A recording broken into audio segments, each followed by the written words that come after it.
Hey, how's it going, guys? My name's Chris. Today we're going to be watching this video about the Australian Central Bank just sent a massive warning to the rest of the world. Full video is linked below. Let's get into And it. now we have yet another one, a central bank, a former hawkish central bank turned dovish. The Reserve Bank of Australia did not want to cut rates entering this year, more concerned about inflation pressures and all that. But after a string of bad economic data, a couple months ago, the Reserve Bank of Australia became the last major central bank to join the rate cutting cycle. And when it did, they said, look, we're only doing maybe the one cut. This could be the entire program that we have this year and next year. We're not going to get into a series of rate cuts because the Australian economy tends to be one that is insulated from downturns anyway. Plus, we're still concerned about tariffs and consumer prices and all that. Fast forward a couple months to just this past week, not only did the Reserve Bank of Australia cut by 25 basis points for the second time in a row, they also mentioned, the head of the Reserve Bank of Australia, Michelle Bullock, mentioned to the press that they were discussing a 50 basis point rate cut. Now, she also said they were not taking that all very seriously and that, it was just a topic of discussion. But the fact that she mentioned it to reporters meant that she specifically wanted to tell the Australian public, if not the entire world, that they're ready and able to act should they need to. And that's really the point here. And it's not just the Reserve Bank of Australia. Another central bank on the other side of the world, up in Sweden, the Riksbank had been one of the more aggressive rate cutting central banks previously. They had dropped their benchmark rates all the way down to 2.25% earlier this year. But then, like everyone else, they said, that's it. We're done. We're at 225. We don't need to go any lower. In fact, their forecast for the next couple of years said no more rate action from us until just the past couple of weeks. Now, central bank officials in Sweden are saying, well, maybe we need to cut once again. Economists are penciling in a rate cut at their next meeting next month. And the marketplace is forecasting there's going to be more rate cuts in Sweden. And as the Reserve Bank of Australia Bullock said, the world has changed. The world has changed, Steve. Did you get the memo? Central bankers that said, we're inflation, we're inflation, we're inflation. Outside of the Federal Reserve, they're now saying, whoa, weakness, weakness, weakness. They're going to blame it on tariff. Yeah, I don't know. I mean, like, has stuff continued to go up? Not really. I think it has stabilized, like, the cost of products. Like, you remember back in 2020 to now, there's a massive increase from then to now. But, like, from the last 6 months, has there been that much of an increase? No, other than housing, which will actually go up. I mean, obviously, with rate cuts, generally stuff does go up, but housing is like a major focus as when interest rates go down, people's borrowing capacity goes up, which inevitably means people can splurge more on houses and pay more for a house that was 600,000 a year ago. They can now spend 680,000 on it, and they will. They'll spend that money because for some reason there is a scarcity.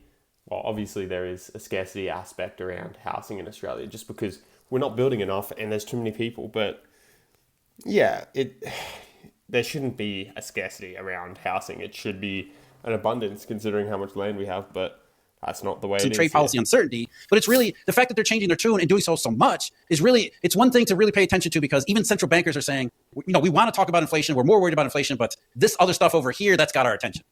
Jeff, it's interesting that central bankers actually are focused so much on inflation right now. I mean, we could look at the U.S. CPI and see it's a stone's throw away from the Fed's target. And, in past cycles, that means they would be and should be cutting right now. And yet we heard from Waller this week being like, hey, we're probably going to cut, but not till later this year. But it's in the cards. And, I think the big shock here is inflation expectations have just gone vertical because consumers have bought into, not only is there going to be a trade war, price shock, but there's this view that over the next 5 years that it's just going to continue at some ridiculous rate of inflation. Yet in practicality, what are we hearing from Walmart? Well, we like to raise prices and we're probably going to have to raise some prices, but boy, we really don't want to. Home Depot and Lowe's saying, look, we're really not raising prices and we don't want to. Amazon saying we're not seeing it. Target saying, look, we're going to have to, but don't want to either. So you're hearing all of these people start to say, look, price pressure that everybody thinks is coming isn't coming.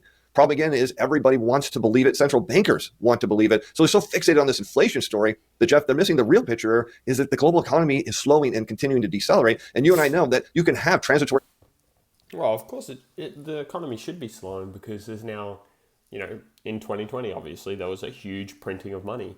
And now we're not seeing that massive influx of money. So the economy should be stabilizing. And apparently we need a booming economy to stay afloat, which, probably need growth in the economy. That's obviously a good thing. So how do we get growth artificially? By lowering interest rates. So all the central banks are going to start lowering interest rates, which in Australia, that means housing prices are going to continue to go up, which is the last thing we want to be hearing.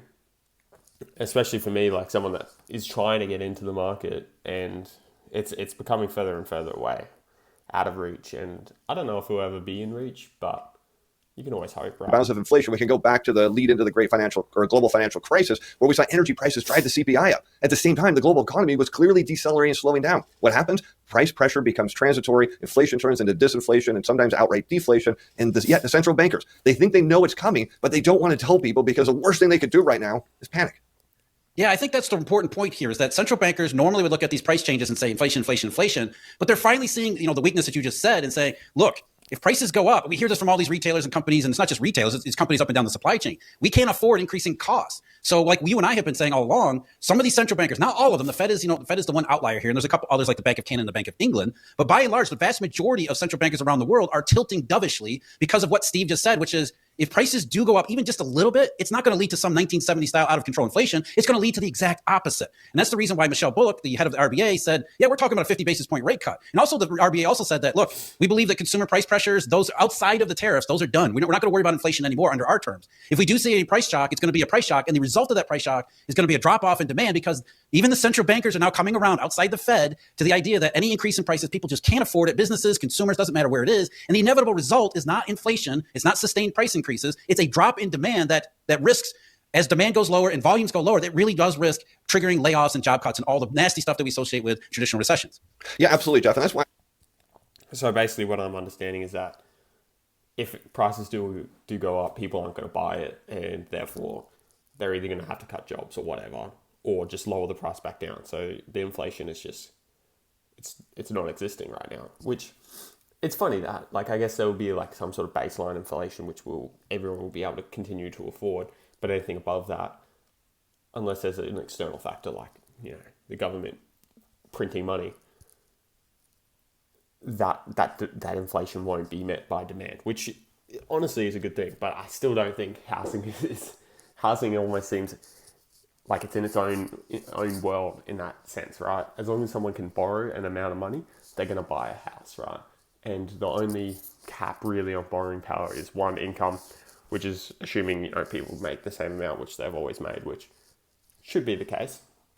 And people can borrow more, which means interest rates go down.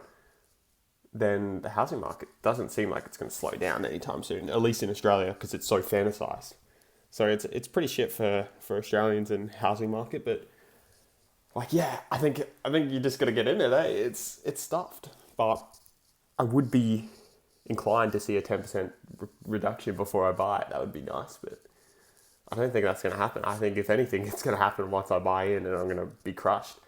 And it's gonna hurt the soul a little bit on that one. I really like looking back to the global financial crisis right now because we didn't have a tariff-related shock. We had an energy shock. And the key part here is what do consumers spending money on, right? We know it's rent, housing, food, and energy. That's the core. And then discretionary side. So what happened back then, you get the spike in energy. People had to afford it. They had to spend the money. Now, of course, we know people did cut back where they could, but it pulled money from another part of their discretionary side of their spending. And then that snowballed out of control. I think that's what we're facing here as well is a supply side shock or this price side shock where we're going to see prices rise. People are going to be forced to spend more money on the things they need, not things they want. And that's going to lead, of course, to disinflation. Now, a lot of people, of course, believe that businesses are just going to infinitely raise prices. But a lot of these people have never owned a business because the bottom line is, and Walmart would be key, if they could raise prices, they would. Everybody wants to raise prices because they want to give their employees more raises. They really do want to do that. They just don't have the capacity because, again, you raise prices and no one buys, you end up having to cut prices or you go out of business. I think that's what a lot of people don't realize. There's a ton of small businesses right now, Jeff, that have been just struggling at the margin for year after year. We can go back to 2022 and see the struggle is very real for them. They would love to raise prices. They can't. Everybody knows. The only problem is, at the same time we're seeing this, more and more businesses are saying, look, demand is going down. We're not laying people off yet. And that's very clear. We clearly see that in the continued claims data and the initial claims data,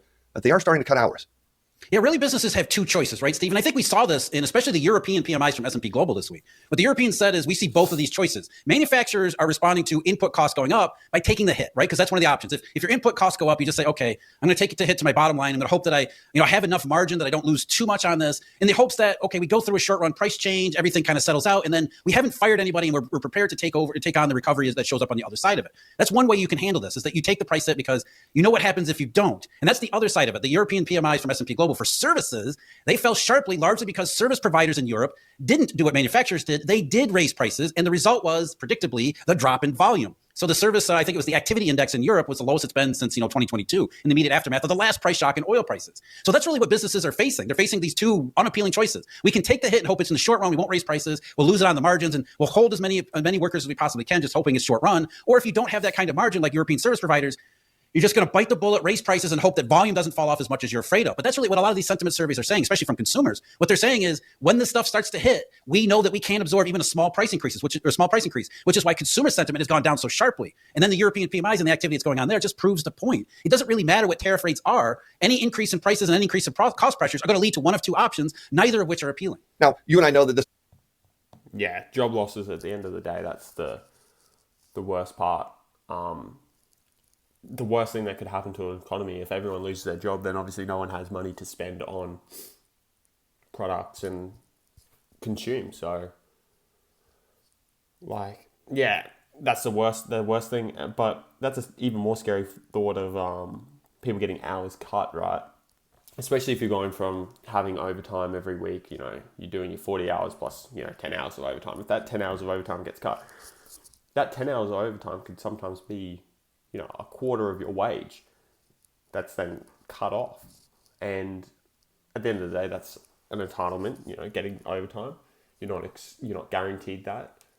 But a lot of people rely on that overtime to, have discretionary income, to have, extra money to pay off their mortgages or whatever.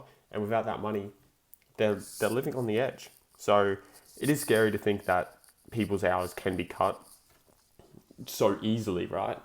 But at the end of the day, business is in the business of making money. So doesn't actually mean anything, but in the central banker's mind, if they were to cut rates and inflation went up, that they would be looked upon as stoking the inflationary fires by easing monetary policy. Again, we know that it doesn't have that actual effect, but they don't want that perception. So now they're in a really pickle here. They've got to keep rates fairly high. At the same time, they're watching the economy decelerate. So you got to give a little bit where they can and then tell people, look, just like the Reserve Bank of Australia said, hey, we're doing a quarter basis point, but we were really talking about 50 because if things get worse, that's going to be on the table. Yeah, what the Reserve Bank of Australia doing? I mean, I'm here in Australia, right? Do I think things are slowing down? Not really. Like, if you're working the same amount of hours that you were, a year ago, you're fine. Like, nothing's going up in price that dramatically at the moment, other than housing. Housing is the big one cost, and obviously energy and electricity. That's expensive, but it's still at a point where it's not that bad, right?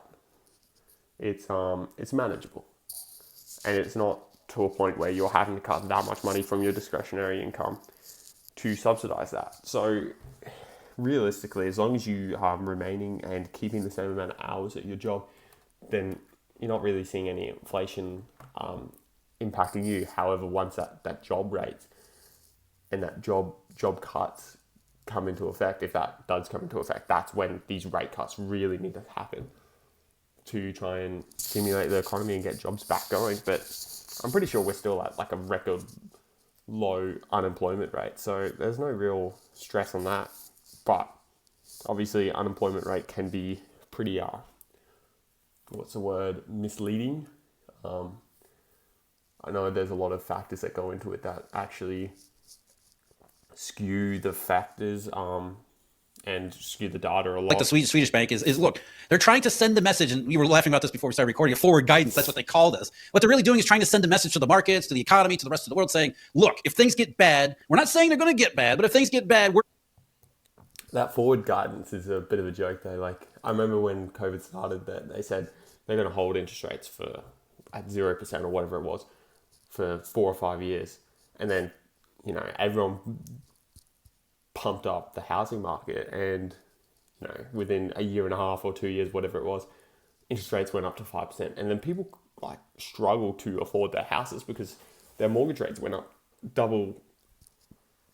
So forward guidance it's pretty misleading if you take that for written in stone that they're going to do what they say they're going to do, and that guidance is what you should believe in. I don't know, you should take it with a grain of salt and be cautious when they say forward guidance. We're here, we're ready, we're going to support you with massive rate cuts if we have to. Remember, none of this stuff works, but a lot of people buy into this. So the Reserve Bank of Australia purposefully said, if things get bad, we're ready. And then it was funny, a couple of days later, the number 2 at the RBA was speaking in Sydney, and he said, oh, don't worry about any of this stuff. We just had a meeting in China with all these big Australian businesses, and everybody is really upbeat. So you can see what the central banks are doing here, especially the Reserve Bank of Australia. What they're saying is, if things get bad, we stand ready to do whatever it takes to support the economy. However, we don't see anything like that because business is upbeat, which just begs the question, then why are you even talking about this? If you really believe that everything was upbeat, moving in the right direction, you wouldn't have to bring up the 50 basis point rate cut. But instead, you know what this is, Steve? This is all they blame this on uncertainty. What they're really saying is we don't know which way it's going to go, but we can see this downside in the economy developing, and we can't just sit here and do nothing. So that's really the message from the Reserve Bank of Australia, like Sweden and a bunch of other ones. They're cutting rates, or they're saying they're going to cut rates because they see the risks are moving in that direction. And if central bankers can see the risk moving in that direction, what does that actually tell you? Yeah, exactly, Jeff. And because you look at why you see the central bankers saying, look, we don't want to move too much, is because a lot of businesses are still optimistic going forward. It's just interesting. They think this is just a temporary slowdown as soon as the trade war is resolved. And I'll go on the record saying if it is resolved, because who knows what the real outcome is going to be, that the life goes back to normal. But we continue to talk about this payback period. You keep pulling all this demand forward. At some point, you're going to hit an air pocket, but businesses keep saying, not going to happen. We're very optimistic as soon as everything returns to normal, because they have realized very clearly, if it doesn't return to normal, they're going to have to lay off because they can't continue to extend this out any longer. Their finances just aren't really there. So this is a big challenge as we look what's going on. Central bankers looking to businesses. Meanwhile, what are consumers saying in the surveys? No, the exact opposite. They're saying, look, our finances are bad. Our job outlook is bad. In fact, things at my current job aren't looking too good either. And they're worried about their finances. They're cutting their spending. And that is just going to have a shock through the economy. Not sure it's really completely shown up. Yeah, 100%. Like if that's the sentiment that a lot of people have, that their jobs are bad, everything's bad, everything's that there's a follow-on effect that if they're cutting their consumption, then businesses obviously aren't selling as much, and then they're laying off people. It's a real shitty spot, right? So that I don't know how to get back to that point of where everyone's comfortable spending, so that everyone has a job. It's such a weird concept that it's actually a bad thing to save money, but yet it's a good thing for you personally, but it's a bad thing for the economy. It's funny that like you investing and saving is not directly increasing the consumption of the economy, which is a bad thing. So it's a crazy concept, right? In the data yet, but I imagine here in the weeks, maybe in a month to come, we're going to get more perspective that consumers really have pulled back. And when that happens, maybe at that point, we'll see the tune change from the central bankers and, of course, businesses. Yeah, I think one of the other PMIs that you talked about the payback on the U.S. side, the manufacturing PMI for the U.S. Well, that one increased. It was one of those artificial, this is not what's really happening, increases. And one of the indexes that really, I know you flagged it too, the inventory index, input inventories rose at a record pace. Now understand what that implies here. They were not bringing in inventories to meet some huge increase in demand. What they're doing is stockpiling as much as possible while they can. And so what that means is that resource economies like Australia, or is that because they can't sell it? Maybe that's more they're not stockpiling inventory because they want to, but rather they can't sell it. Is that more of a likely outcome? I don't know. I thought that would make sense if businesses. But what's coming next? What's coming next is, okay, we sent a bunch of stuff to the United States and China and elsewhere around the world. They have all these inventories. They're going to go for a couple month period where they draw down inventories, which means they don't need anything from us. So the Reserve Bank of Australia, the Australian position in all of this, I think it really the US PMI manufacturing, the inventory number really shows the downside that these economies are facing. And because they're facing it, more directly, like Australia being a resource heavy economy, they don't have the luxury of like the Federal Reserve saying, oh, we might have some inflation or not. They see the downside. They see the payback. They see what is essentially an air pocket. If these numbers are correct, if we have record input inventories in the US, what's it going to be like in other places around the world? So the Australian economy is facing at the very least a short run period where just everything dries up. But as you and I, Steve, we talk about this all the time. It's not just resources. It's not just like iron ore producers. It's going to be everyone in the supply chain. And it's not just going to be the manufacturing economy. It's also the services economy, as we talked about before here with Europe. They try to raise prices. People can't afford it. That disappears too. And it leads to the self-reinforcing spiral where you have all of this stuff just, business drying up, the economy just falling back, demand just disappearing because it was all pulled forward all at the same time. So the central bankers are telling you, we're starting to really sweat over this potential because we can see all of these things really starting to combine together. Yeah, Jeff, and if it was really the consumer just panicking and kind of just overreacting to this, then that would be one thing. But what are we seeing from the consumer's perspective? We do know their hours worked are getting cut. We do know that their wage increases are shrinking. We know their debt levels are fairly high and the cost of those debt levels are high. We know rents are still increasing. Energy prices have abated a little bit, as well as food prices, but other costs are going up as well. Not to mention you start to see things like the delinquency rate continue higher. We heard from Klarma this week. They charge 0 interest loans on effectively 4-pay deals. And what's happening? Yeah, but Klarna's a buy now, pay later. Like that's, mate, they're scraping the bottom of the barrel when it comes to getting, like loaning to people. They don't care who they loan to. So obviously they're going to have delinquency rates higher than anyone else. So I think that's a stupid representation. People are defaulting on them, which is a big sign that, yes, okay, at some point, maybe this all gets resolved and everybody's happy. The fact that the U.S. consumer or even consumers around the world have been stockpiling cash, paying down their debt, or just waiting for prices to come back to a place they want to come out and spend is absolutely not going to happen. Yeah, it doesn't matter if they're trade deals or not. And I agree that there's a substantial risk that trade deals don't get done, especially from some of the more contentious trade partners like Japan. You wouldn't think Japan would be, I mean, a very friendly government, but even if they agree to a lot of things in principle, it's a complicated trade situation that can't just be hammered out in a couple of days. So best case scenario, we do get some trade deals, but it doesn't cover everything. Prices are going to go up. And honestly, it's just one more negative and too many negatives. We have all of these cyclical processes that are moving in the wrong direction. You just mentioned, yeah, it's a late cycle piece of behavior, right? When you have buy now, pay later defaults start to go up, that's late cycle behavior. So we've got late stage cycle behavior on top of a tariff shock, on top of a payback, on top of, you see why central banks outside the Fed are saying, yeah, we're going to move in the direction of cutting rates, which just means rates are going to end up where we knew they were going to end up, which is down lower and lower and lower, because once you start cutting rates, you don't stop. And that's one of the last things that the Reserve Bank of Australia said is, we don't see this as a series of rate cuts, but Steve, you and I both know this. Once you start cutting rates, you don't stop, because all of these things continue to move in the wrong direction. It is a scary thought, right? Like what is the economy going to end up being like in 10 years? Is it going to continue somehow magically staying at this inflated level, or are we going to see a real crash and a big reset? Which it'll be shit for a couple of years if there is a big crash, but potentially that means it gives everyone a fair opportunity to get into the markets and getting into a better financial position. Otherwise, the wealth divides is going to keep getting greater and greater, which I think at the end of the day, that's what the governments are going to keep pushing for, is a greater and greater wealth divide, and the middle class getting pushed, and the middle class not existing anymore. It will be lower class and higher class, and it'd be interesting. It's a scary time to live through, but I think there's no point in stressing about it too much, and just keep doing what you're doing, investing, and hope for the best. I think stockpiling some money on the side is a smart decision to be doing right now. However, who freaking knows where this is going? I don't like to get drawn into all this negativity too much. I like to try and keep some sort of positivity when it comes to this, but it is looking pretty grim. So it'll be interesting to see what happens, and I want to hear your comments below. As always, make sure to like and subscribe, and I'll see you guys next time.